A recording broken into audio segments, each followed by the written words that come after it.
What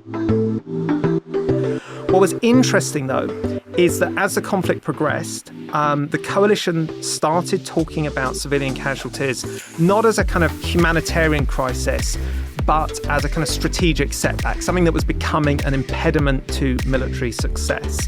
And because of that framing, they started introducing rules that went above and beyond kind of legal expectations, kind of bare minimum legal requirements to try and minimise and avoid civilian casualties, but also some kind of post-incident mitigation measures that were there to try and manage the consequences of that harm. And that was something that I found kind of really interesting. Coalition forces were doing more than expected, but they were doing so for the military reasons rather than humanitarian reasons. Welcome to the Research and Reason podcast. Join us as we discuss the latest research, news, and opinion from arts academics at the University of Auckland.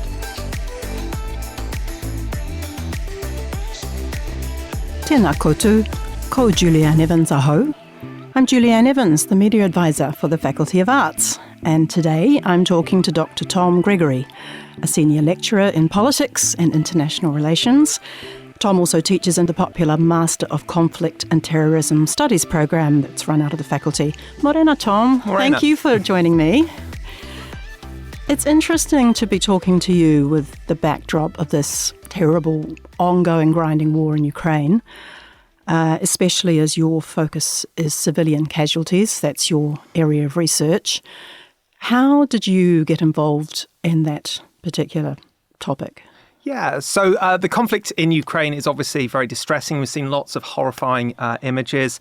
The latest UN figures suggest something like 18,802 civilians have been harmed in the conflict, including more than 6,000 dead and more than 12,000 injured. We've also had reports and allegations of Russian forces intentionally attacking civilian targets and operating indiscriminately in residential areas.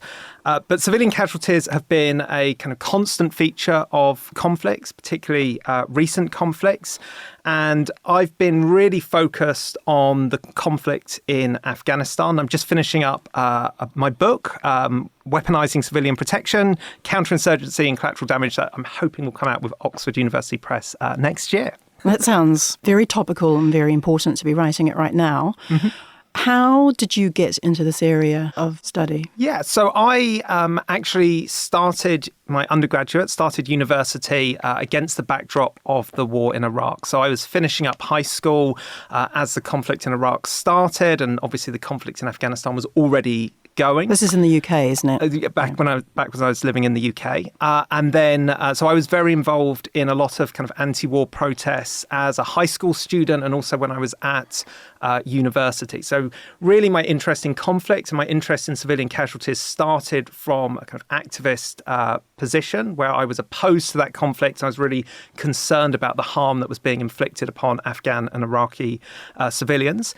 That obviously shaped my academic interests. So I ended up I was studying politics, but I started taking more international relations papers. I became increasingly interested in papers around the causes and consequences of war, looking at the kind of the ethical debates and the legal debates around war. And so when I did my PhD, focused on the conflict in Afghanistan and the impact on Afghan civilians. Yeah, that was a horrible time. I remember it too, because it felt like we could have stopped it. It felt like there were so many people out on the streets everywhere all around the world. I was one of them. Mm-hmm. And yet it went ahead and look what happened. Yeah. So the kind of the consequences of the conflicts in both Afghanistan and Iraq, both the kind of the impact that they had on Afghan and Iraqi societies, but also the toll that it has taken on the civilians. And the Costs of War project at Brown University has tried to estimate how many civilians were killed in Afghanistan as a direct consequence of the conflict there. And over the 20 years of war, it's something like 46,000 civilians have died. Afghan civilians have died as a direct consequence of the conflict, which doesn't even include the indirect deaths that are connected to the conflict as well. Yeah, that's so confronting and awful, isn't it? You said a while ago to me that the Americans in Afghanistan had decided to have a different approach to civilian casualties at some point. I don't know whether they had a crisis of conscience or they suddenly realised that it was unacceptable to be doing what they were doing and killing people as collateral damage, I suppose. What was that about? How did that come about? Absolutely. So the focus of my book is on the weaponization of civilian protection during the conflict in Afghanistan.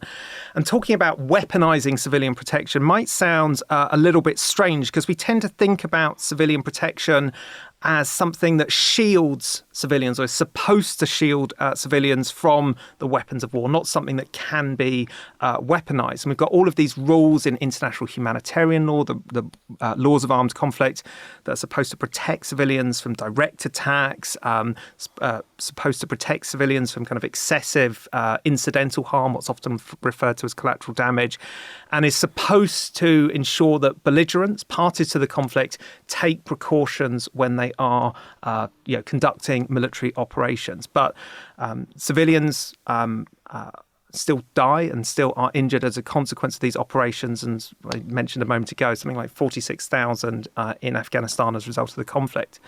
What was interesting, though, is that as the conflict progressed, the coalition started talking about civilian casualties not as a kind of humanitarian crisis, but as a kind of strategic setback, something that was becoming an impediment to military success.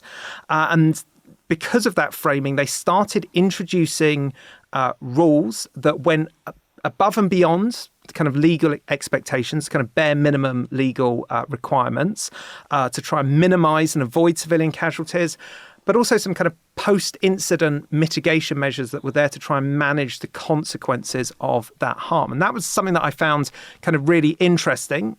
Coalition forces were doing more than expected, but they were doing so for kind of military reasons rather than humanitarian reasons. So I was kind of really wanted to dig a little bit deeper into the kind of why they were doing it, what impact it had on how the conflict was being fought, and also the consequences for Afghan civilians, the kind of impact these changes were having on them. And so we saw some really interesting kind of tactical directives that were being put out by coalition commanders from kind of 2008, 2009 onwards, that very explicitly framed civilian casualties as strategic setbacks, as a kind of impediment to military success, kind of instructed soldiers to take more care to avoid civilian casualties. But they were doing so for kind of military reasons rather than humanitarian ones. They didn't really seem to care anymore about Afghan lives. They were still concerned with winning the conflict. And did it actually have any effect? I mean, did civilian casualties decrease because of it? Yeah, absolutely. So as part of this kind of suite of measures that were put in, there were kind of restrictions on coalition airstrikes, particularly close air support, which was when kind of helicopters or aircraft were brought in to provide cover to ground forces. There was tougher restrictions on those. There was also some changes to kind of procedures at coalition checkpoints where a lot of civilians were being killed because soldiers mistook them for potential threats when really they were just kind of confused or scared about the troops that they were seeing. So there were measures put in place, and those did have a decrease on the number of civilians being killed by coalition forces. But civilians continue to be harmed. And what is also interesting is as soon as the coalition turned civilian casualties into a strategic objective, as soon as they started framing civilian casualties as a priority, it created this kind of perverse incentive for the Taliban and insurgent groups to increase attacks on civilian casualties. So you actually saw a kind of dramatic increase in the number of civilians that the Taliban and insurgents were killing in kind of suicide bomb attacks. And so of their own people, you mean? Yeah, fellow Afghans, yeah. Yeah, wow. Yeah, that's gruesome, really, isn't it? What about drones? Because that's another area that you have studied their use of and in what ways they're used. And I know that they're used in Ukraine, but they also were used in Afghanistan, weren't they? Yeah, absolutely. So even though these restrictions were put in place to try and reduce civilian casualties, lethal force remained a kind of essential ingredient of coalition operations in Afghanistan. And drones were seen as a kind of kind of ideal solution to the problem. There's this idea that drones could be used to kill insurgents, eliminate potential threats without causing harm to civilians in the surrounding area. So you've got a lot of kind of officials talking about surgical strikes, precision attacks, this kind of idea of kind of this horrible kind of language they use of putting warheads on foreheads that kind of created the impression that they could kill the people they wanted to kill without causing harm to civilians. The problem is that civilians were still being killed as a kind of consequence of these attacks. So the kind of incidental harm to civilians in the surrounding area, particularly if the targets were living and operating in residential areas.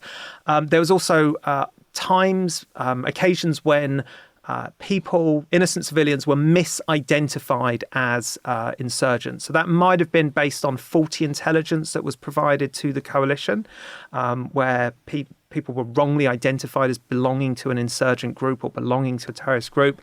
But it also happened where drones were surveilling people for sometimes hours at a time, watching their behavior, and that behavior was misinterpreted as being potentially hostile when in fact it was perfectly innocent or innocuous behavior.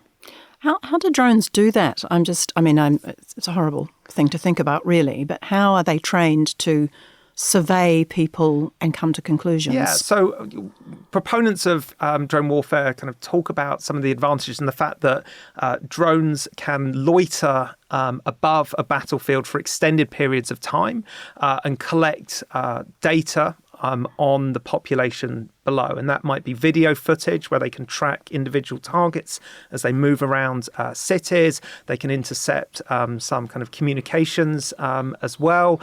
And the idea is that based on all of this data that they've accumulated, it's possible to identify potential targets. And there's often hundreds of people involved in the process of reviewing images, assessing the legality of potential strikes. But there have been cases where it's almost as if the drone crew are kind of predisposed to strikes. There's one famous example where a series of vehicles were being surveilled from a drone. They thought those vehicles were carrying military-age males en route to join a nearby firefight. It turns out it was a group of families who were off to go shopping, off to the local market, and they'd misidentified the occupants. They assumed that they were up to no good, and even though they had been monitoring them for something like 3 hours in total, they just became more and more convinced that these were people they needed to kill rather than innocent civilians that needed protecting. And that's what they did. Yeah. And then that brings me to this other bizarre thing, really, reparations. That thing of, what value a life? Yeah. How do you put a value on somebody, who was perhaps the breadwinner of the family or the child of the family? And that's another thing the US military got involved with, wasn't it? Yeah. So this is another kind of really interesting thing that happened in Afghanistan and Iraq. So as part of this effort to kind of reduce civilian casualties and mitigate their consequences, there was restrictions on military operations that might cause harm to civilians. But there was also these kind of post-incident responses that were supposed to kind of mitigate the potential damage that civilian casualties might do to mission success. And one of the things that they did was to start offering condolence payments to the victims and their families. So small sums of money that were offered to the victims to kind of make amends for the harm that was done to them. And these payments were there's not compensation, so there was no acceptance of legal liability. The coalition was not saying that they were kind of legally responsible for the attack. It was meant as a kind of gesture of sympathy, and these payments were often kind of around $2,500 for a death and around $1,500 if somebody suffered significant injuries or damage to property. So $2,500 was the value of an Afghan life, according to coalition policy. to give you a kind of comparison, American soldiers, their lives were insured for something like $400,000. So you can see in very kind of stark terms the different ways that we value different populations in conflict. And you also see the kind of really kind of dehumanizing way that this money was often delivered. One of the things that coalition officials were very concerned about was the potential for fraud, that people would submit false claims. And so they started issuing receipts for the money. And so there's examples that are in the archives where coalition forces handed out receipts to the family members where it says in kind of the item description, dead husband or dead wife. In the kind of quantity column, it will say just have a number 1 and then the amount of money that was given to the family member. It's grotesque, really, isn't it? Yeah, but this was part of their the idea of kind of trying to manage the consequences. They felt as if they provided some sort of payment to the victims, that would help alleviate some of the anger and hostility that the civilian population would feel towards the coalition. It'd make them more sympathetic, more friendly to the coalition. But did it work? Not really. I don't think many people felt that their dead loved ones were worth as little as $2,500.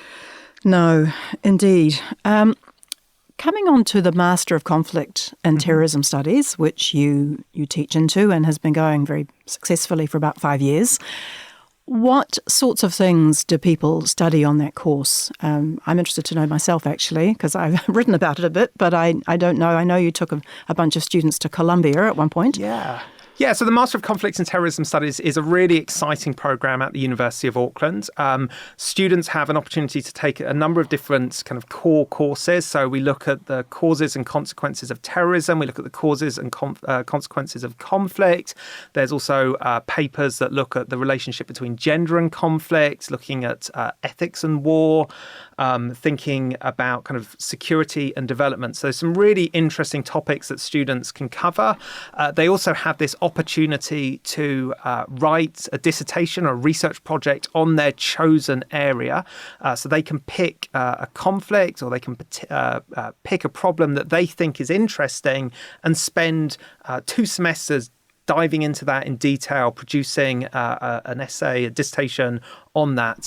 So it's a really kind of great opportunity for people to specialise in the areas of international politics that really interest them. Yeah, it's very fascinating, isn't it? And some of those people have gone on to do pretty interesting work. Yeah, absolutely. We've got people who are now working in various government agencies. We've got people that have gone and worked for NGOs. And journalists as well. So we've had some really great success stories coming out of the Master of Conflict and Terrorism Studies.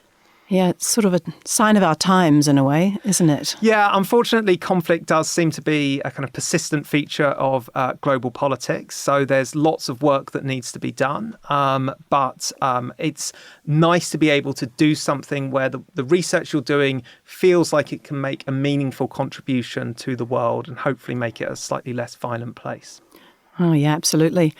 Now's your moment to plug your book a little bit more because you mentioned it earlier.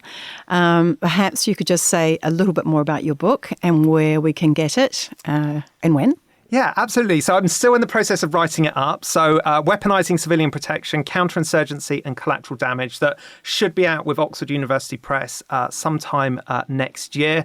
And as I've kind of already mentioned, the book will focus on the specific measures that were introduced during the conflict in Afghanistan. So why the coalition started framing civilian casualties as strategic setbacks, what policies, what responses this enabled. So those restrictions on lethal operations to try and minimise and avoid civilian casualties, those post-incident mitigation measures, the condolence payments, the efforts to kind of try and count and track civilian harm, and then thinking about what that means for our understanding of contemporary conflict. And my kind of worry in the book is that although civilian casualties are getting more attention, it's not because we really value the civilians who are being harmed, but because we are concerned about the impact they're having on mission success. So it's a very kind of instrumental way of thinking about civilian protection. And that matters because in conflicts where civilian protection is seen as a strategic priority, then militaries might take it more seriously. But what happens in those conflicts where protecting civilians is not seen as being critical to mission success? Will those protections disappear? Will the civilian casualties stop being counted? Will condolence payments stop being offered? So even those kind of bare minimal things might disappear. And it's going to be interesting in the next few years to see what measures that were introduced in Afghanistan continue in US policy. For example, in the Ukraine. Yeah. And I mean, I can't really imagine, to be honest, Putin and his forces caring too much about what happens there, but you never know. That's the thing. And that's something, there are those actors in global politics who do not seem to care about protecting civilians, who are quite happy to intentionally target civilian population, civilian objects, who are quite happy to use explosive weapons with large blast areas in residential areas. And I think there's been allegations from Ukraine where we've even seen Russian attacks against Ukrainians trying to flee the battlefield, to flee the fighting. So there's a lot to be concerned about in terms of civilian protection in various conflicts. I just hope it all comes to an end. Yes, that's the thing. It's clearly a war of aggression against Ukraine. The Russian actions there ought to be condemned, and trying to figure out a way of finding a peaceful solution is got to be a top priority for the international community. Well, that's a good note to end on. Thank you, Tom. Thanks for coming in. Thanks so much for having me. You've been listening to the Research and Reason podcast. Stay up to date with the Faculty of Arts by following us on social media.